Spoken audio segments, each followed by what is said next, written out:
Sa pagpapatuloy ng matinding sagupaan ng dalawa, ay masasaksihan natin ang eksena sa kung papaanong natakot si Shigaraki sa mga pag-atake ni Deku. Ano ang gagawin ni Eri para matulungan ang ating bida? At paano haharapin ni Izuku Midoriya ang panibagong laban gayong tuluyan niya nang napasok ang main core ng villain? Yo, what's up? This is Kuya Jepoy at sa video na to ay ating tatalakayin ang chapter 460 ng My Hero Academia. Kaya naman huwag na nating patagalin pa, let's go! Sa unang panel ay makikita nga natin na mas nagiging wild na nga etong ating bida at talaga namang desidido na ito para i-transfer ang lahat ng quirks nang meron siya papunta dito kay Shigaraki. Habang dito ay kapansin-pansing balot na bulot ang buong katawan ng villain ng napakaraming gigantic fingers. At masasabi nga nating takot na takot etong si Shigaraki sa mga ginagawang pag-atake ni Deku. Makikita nga dito na talagang seryoso na ang ating bida para tapusin na ang laban sa pagitan nilang dalawa ng villain. Meanwhile, dito sa US Evacuation Center, habang busy nga dito ang mga evacuees sa panonood ng live na laban sa screen, ay makikita nga natin dito ang papaalis na si Eri na agad namang sinalubong na itong si Ectoplasm. Sinabi nga dito ng Ectoplasm na wag nga daw siyang aalis na ang isinagot naman ng napapaluhang si Eri na kinakailangan nga daw ni Deku ng tulong niya. So sa lagay nga ngayon ng ating bida, walang dudang si Eri na nga ang siyang malaki ang maitutulong kay Deku. Katulad na lang ng nakalaban niya si Overhaul. Pero sa lagay nga ngayon, I doubt it na papayagan siyang makalapit sa kinaroroonan ng napakadelikadong labanan. Makikita nga dito ang pamilyar na mga mukha habang patuloy na sinasabi ni Ectoplasm kay Eri na sobrang layo nga doon ang kinaroroonan ni Deku mula sa lokasyon nila. Sumagot naman si Eri na sasakay na nga lang daw siya sa transport system. Bali inamin niya dito ni Ectoplasm kay Eri na dahil sa naging laban dito sa mga villain na sina Dabi, Gigantomachia at maging si All For One, ay mas matindi pa nga daw ito kaysa sa inaasahan nila, na ang naging resulta pa nga ay ang pagkakasira ng evacuation system ng UA. At sa mga oras nga daw na to ay hindi na ito gumagana. So alam naman dito ni Eri na wala siyang magagawa para mapapayag itong si Ectoplasm sa pinaplano niya. Subalit ang gusto nga lang ng batang ito ay ang makatulong siya. Dagdag pa nga dito ni Ectoplasm na aside sa napakalayo halatang hindi pa nga daw nababawi ni Eri ang sapat na lakas niya para maisagawa ang rewind. At kahit nga daw magawa nito na makapunta sa lokasyon ni Deku, ay hindi niya nga daw mababago ang sitwasyon. Katulad nga daw sa naging sitwasyon niya dito kay Sir Aizawa. Bali makikita nga natin dito na hindi nagawa ni Eri na tulungan etong si Eraserhead para isagawa ang rewind. Ito nga ay dahil sa na-drain yung energy ni Eri para ma-recover ni Lemillion yung nawala niyang quirk during sa pakikipagharap nito kay Overhaul. Kung saan itinamaan niya itong si Lemillion na itong quirk erasing bullet para protektahan si Eri. Dagdag pa nga na sinabi ni Ectoplasm na alam niya nga daw ang nararamdaman ni Eri, subalit ang magagawa na nga lang nila sa ngayon ay ang magtiwala na magagawang maipanalo ni Deku ang laban. Makikita nga natin dito ang slashing na pag-atake ni Deku gamit ang matutulis na mga claws ng Black Whip na talaga namang pinipilit nito na makapag-penetrate sa mismong katawan ni Shigaraki. Sa panel namang ito ay naalala ni Eri yung naging excitement ni Deku patungkol sa pangarap niya. At eto nga ang kumanta katulad ni Kyoka Jiro. At isa nga ito sa mga rason kung bakit sinasabi ni Deku na kinakailangan niyang pagbutihan ang lahat. So talagang nire-recognize ni Eri yung ginagawang to ni Deku kung kaya't napapaiyak na lang siya. Makikita ang paghawak ng isang maliit na kamay ng kasing liit ng kamay ni Eri. At sinabi nito na etong big bro niyang si Midoriya ay madali nga lang daw umiyak. Pagkalingon naman ni Eri ay makikita etong si Kota, ang batang niligtas ni Deku laban dito kay Muscular during Forest Training Arc ng episode 42 ng anime. Dagdag pa nga dito ni Kota na katulad ni Deku ay iyakin nga din daw siya. Kaya naman kapag nakikita niya nga daw etong big bro niya na ginagawa ang best nito ay para bang kinakailangan nga daw na meron siyang gawin. Meanwhile, dito naman ipinapakita yung batang to during nung pagbalik ni Deku ng UA. Bali sa isang flashback ay nasabi nito na kung sakaling babalik at makakapagpahinga si Deku sa UA ay maibabalik ba nito ang dating normal nilang buhay.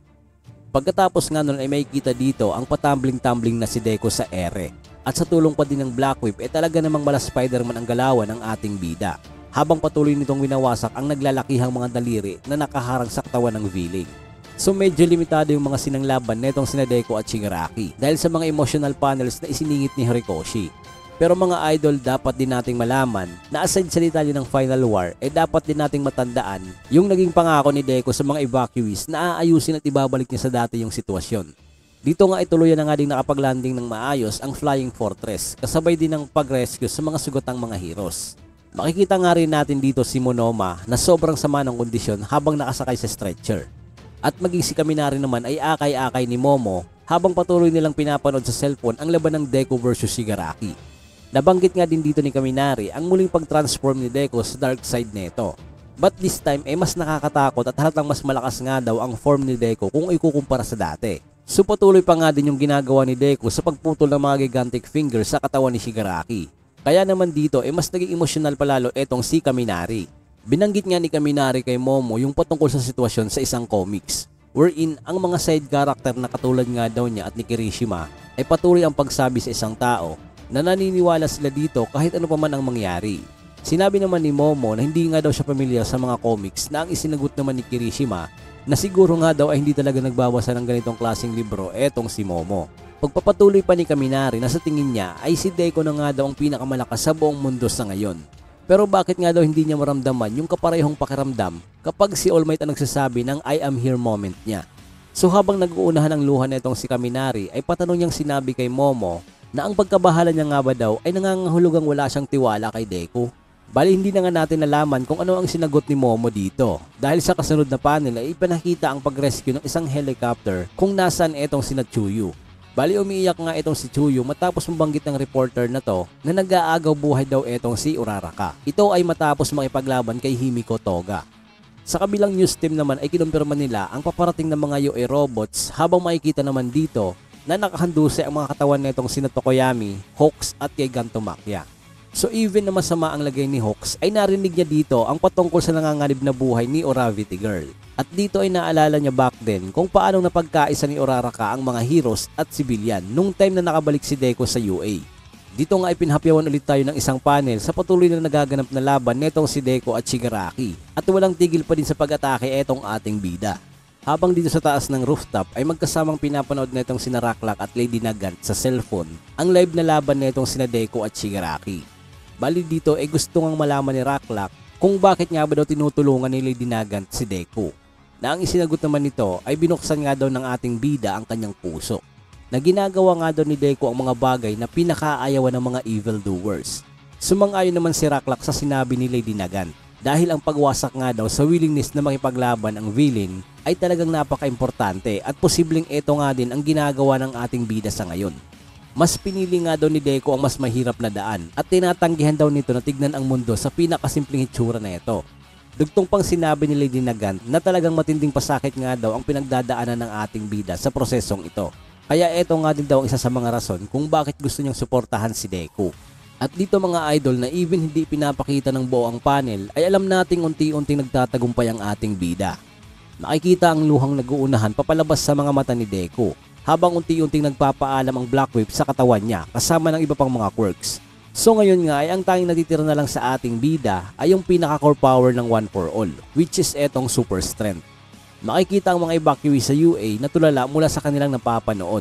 At dito nga sa scene na to, tila ba nagmamakaawa pa etong si Shigaraki na tigilan siya ni Deku. At yung scene nga na to ay kapareho nung time nung nagmamakaawa etong tatay ni Tenko bago siya tuluyang malusaw ng decay. Subalit, hindi na nga mapipigilan ng ating bida at dito ay sa wakas, nakapasok na din si Deku para maikonekta ang pag-transfer ng kabuuan ng mga quirks sa katawan ni Shigaraki. Meanwhile, biglang napunta ang scene sa kung saan nagsimula ang lahat sa kung bakit nabuo ang puot at galit sa puso ni Shigaraki. Ang lugar kung saan makikita ang batang umiiyak na si Tenko Shimura. At ito nga din ang tinatayang pinaka-core sa pagkatao ni Shigaraki. Dito nga biglang na-reset ang lahat kung saan ay makikita pa natin na suot ni Deku ang school uniform niya. Habang naririnig ang boses ni Shigaraki na sinasabing ang pagkawasak ng lahat ay nagsimula sa bahay na to. At dito nagtapos yung chapter na to. Bali mga idol ay binigyan tayo ni Horikoshi ng matinding teaser at talagang binitin tayo sa mga fight scenes. Pero sa tingin ko ay understandable naman. Dahil kumbaga ito yung I am here moment ng ating bida. I-follow nyo na din ang aking Facebook page for more anime updates. At syempre para dumami pa tayo doon. So dito ko na muna tatapusin yung video na to at magkita-kita ulit tayo sa susunod na video. Bye-bye!